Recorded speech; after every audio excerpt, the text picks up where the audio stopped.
ಬಂದಿರೋ ಉದ್ದೇಶ ಏನಪ್ಪ ಅಂತಂದರೆ, ಈ ಸರ್ಕಾರ ಆದಮೇಲೆ ಎಸ್ ಟಿ ಸಮಾಜಕ್ಕೆ, ವಾಲ್ಮೀಕಿ ಸಮಾಜಕ್ಕೆ ಸ್ಪೆಷಲಾಗಿ ಎಸ್ ಟಿ ಇದರಲ್ಲಿ ರಿಸರ್ವೇಷನ್ 3% ಇದ್ದದ್ದು 7% ಹಿಂದಿನ ಸರ್ಕಾರ ಮಾಡಿತ್ತು.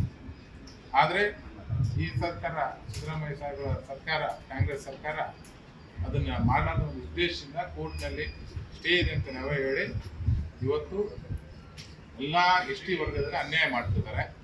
ಆ ಅನ್ಯಾಯ ವಿರುದ್ಧ ಯಾವ ಥರ ಹೋರಾಟ ಮಾಡಬೇಕು ಮತ್ತು ಕೋರ್ಟು ಸ್ಟೇ ಕೊಟ್ಟಿರೋದು ಉದ್ಯೋಗಕ್ಕೆ ಅವಕಾಶ.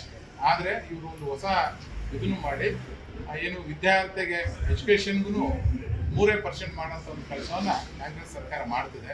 ಈ ಕಾಂಗ್ರೆಸ್ ಸರ್ಕಾರ ತೋರಿಸಿರುವಂಥ ಮಲತಾಯಿ ಧೋರಣೆ ವಿರುದ್ಧ ಹೋರಾಟ ಮಾಡೋದಕ್ಕೋಸ್ಕರ ಯಾವ ಥರ ಹೋರಾಟ ಮಾಡಬೇಕಂದು ರೂಪರೇಷಗಳು ಅಂಕೋಸ್ಕರ ಇವತ್ತು ರಮೇಶ್ ಜಾರಕಿಹೊಳಿ ಅಣ್ಣವರ ನೇತೃತ್ವದಲ್ಲಿ, ರಾಮುಲು ಅಣ್ಣವರ ನೇತೃತ್ವದಲ್ಲಿ ನಾವೆಲ್ಲರೂ ಸುಮಾರು 20 ಜನಕ್ಕಿಂತ ಹೆಚ್ಚು ಜನ ಮಾಜಿ ಶಾಸಕರು, ಮಾಜಿ ಸಚಿವರು, ಮಾಜಿ ಸಂಸದರು ಎಲ್ಲರೂ ಒಂದು ಸಭೆ ಸೇರಿ ತೀರ್ಮಾನ ಮಾಡಿದ್ದೇವೆ. ಯಾವ ಥರ ಮುಂದಿನ ಹೋರಾಟ ಮಾಡಬೇಕು, ಯಾವ ಥರ ಎಸ್ ಟಿ ವರ್ಗಕ್ಕೆ, ಎಸ್ ಟಿ ಸಮಾಜಕ್ಕೆ ನ್ಯಾಯ ಒದಗಿಸ್ಕೊಡೋದ್ರ ಬಗ್ಗೆ ಪ್ರಮುಖ ಪಾತ್ರ ವಹಿಸ್ಬೇಕಂತೇಳಿ ಇವತ್ತೆಲ್ಲರೂ ನಮ್ಮವರೇ ಹೋಟ್ಲಲ್ಲಿ ಸಭೆ ಸೇರಿ ಇವತ್ತು ಒಂದು ತೀರ್ಮಾನ ಮಾಡಿ ಬಂದಿದ್ದೇವೆ. ಆದಷ್ಟು ಬೇಗ ಇವತ್ತು ಮುಖ್ಯಮಂತ್ರಿಗಳು ಸಿದ್ದರಾಮಯ್ಯ ಅವರಿಗೆ ಮನವಿಯನ್ನು ಕೊಟ್ಟಿದ್ದೇವೆ. ಏನಂತಂದರೆ ಅವರು ಭೇಟಿ ಆಗಬೇಕಂತ ನಮ್ಗೆ ಅವಕಾಶ ಕೊಡ್ಬೇಕಂತ ಕಾಲಾವಕಾಶವನ್ನು ಕೋರಿದ್ದೇವೆ. ನಾಳೆ ಕೊಡ್ತೀವಿ ಅಂತ ಹೇಳಿದ್ದಾರೆ. ಅದನ್ನು ಕಾಯ್ತಿದ್ದೇವೆ.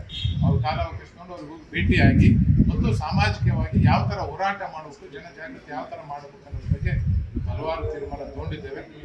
ಮತ್ತು ಭಾಳ ಇವತ್ತು ಯಾಕಂದರೆ ನಮ್ಮ ಹಿರಿಯ ನಾಯಕರಂತ ರಮೇಶ್ ಜಾರಕಿಹೊಳಿ ಅಣ್ಣವರ ನೇತೃತ್ವದಲ್ಲಿ ಮತ್ತು ಶ್ರೀರಾಮುಲು ಅಣ್ಣವರ ಅವರಿಬ್ಬರ ನೇತೃತ್ವದಲ್ಲಿ ಇವತ್ತು ಒಂದು ಸಮಿತಿಯನ್ನು ಮಾಡಿ ಎಲ್ಲ ಇವತ್ತು ಭಗವಂತ ನಾಯ್ಕ ಅಣ್ಣವರು ಅದರಲ್ಲಿದ್ದಾರೆ, ಬಂಗಾರ ಹನುಮಂತವರು ಅದರಲ್ಲಿದ್ದಾರೆ, ಪ್ರತಾಪ್ ಗೌಡ ಕಾಟೋರು ಇದ್ದಾರೆ, ಎಲ್ಲ ನಮ್ಮ ದಾಸಪ್ಪ ಅವರು ಇದ್ದಾರೆ.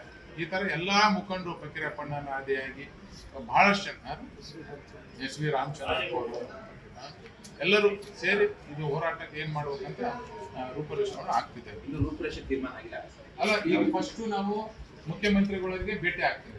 ಮುಖ್ಯಮಂತ್ರಿಗಳು ಭೇಟಿಯಾಗಿ ನಮ್ಮ ಏನು ಮನವಿ ಅದ ಮನವಿಯನ್ನು ಅವ್ರಿಗೆ ಕೊಡ್ತೀವಿ. ಅವ್ರು ಸ್ಪಂದಿಸಲಿಲ್ಲ ಅಂತಂದ್ರೆ ನಾವು ಹೋರಾಟ ಎಲ್ಲಾ ಡಿವಿಷನ್ ವೈಸ್ನು ಹೋರಾಟ ಮಾಡ್ಬೇಕಂತ ತೀರ್ಮಾನ. ನಾಳೆ ಭೇಟಿಯಾಗಿ ಗಡುವು ಕೊಡ್ತೀವಿ. ಅವ್ರು ನಾಳೆ ನಮ್ಗೆ ಕಾಲಾವಕಾಶ ಕೊಟ್ಟು ಅವ್ರು ಏನು ಯಾವ ತರ ಸ್ಪಂದಿಸ್ತಾರೆ ಅದ್ರ ಮೇಲೆ ಕೊಡ್ತೀವಿ. ಯಾಕಂದ್ರೆ ಅವ್ರು ಹೇಳೋದು ಒಂದು ಕೋರ್ಟಲ್ಲಿ ಇದೆ ಅನ್ನೋ ಒಂದು ಮಾತು ಹೇಳ್ತಾರೆ. ಕೋರ್ಟಲ್ಲಿ ಇದೆ ಅಂತಂದ್ರೆ ಅವರು 2015ರಲ್ಲಿ ನಮ್ಮನೆ ಸಿದ್ದರಾಮಯ್ಯ ಸಾಹೇಬ್ರೆ ಮುಖ್ಯಮಂತ್ರಿ ಇದ್ದಂಥ ಸಂದರ್ಭದಲ್ಲಿ ಅವಾಗೆ ಹೈಕೋರ್ಟ್ ಒಂದು ಆದೇಶ ಮಾಡ್ತೀವಿ, ಈ ತರ ರಿಸರ್ವೇಷನ್ ಕೊಡಂತ. ಕೋರ್ಟ್ ಆದೇಶ ಮೇಲೆ ಅವರು ಮಾಡಲಿಲ್ಲ, ಬಿಜೆಪಿ ಸರ್ಕಾರ ಬಂದ್ಮೇಲೆ ಮಾಡ್ತು. ಕೋರ್ಟ್ ಆದೇಶ ಪ್ರಕಾರನೇ ಮಾಡಿದೆ. ಆ ಆದೇಶವನ್ನು ಅದನ್ನೇ ಕೋರ್ಟಲ್ಲಿ ಮನವರಿಕೆ ಮಾಡಿಬಿಟ್ರೆ ಅದು ಸ್ಟೇ ವೇಕೆಂಟ್ ಆಗ್ತದೆ.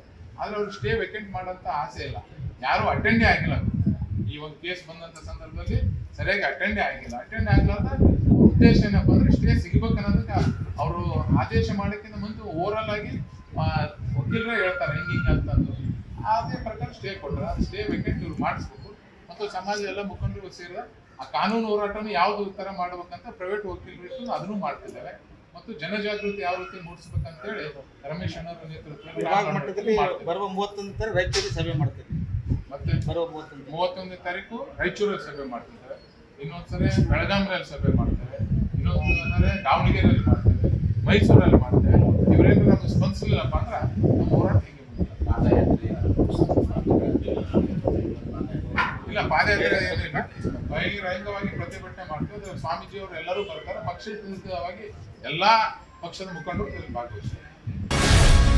ಗ್ಯಾರಂಟಿ ನ್ಯೂಸ್, ಸುದ್ದಿ ಖಚಿತ, ನ್ಯಾಯ ನಿಶ್ಚಿತ.